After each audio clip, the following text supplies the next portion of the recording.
নতুন নতুন জায়গায় ঘুরতে যাওয়া আর নতুন নতুন খাবার খাওয়া, এটা কিন্তু দারুণ একটা শখ।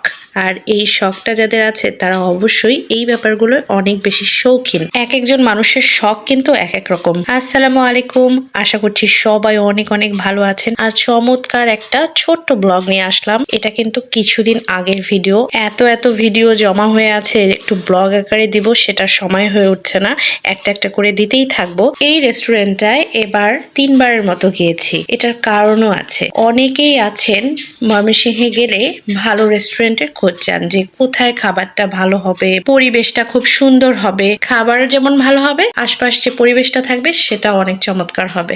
তো সব মিলে এই রেস্টুরেন্টটা আমার কাছে ভীষণ রকম ভালো লাগে।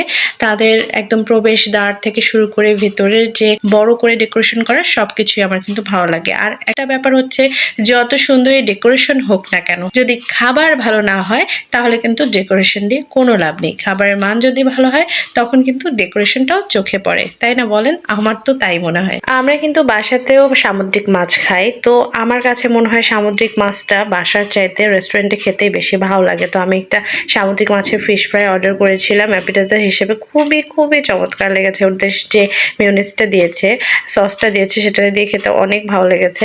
আর পাশাপাশি ওদের যে স্পেশাল একটা রাইস আছে সেটা অর্ডার করেছিলাম, এটাও অনেক বেশি মজা লেগেছিল।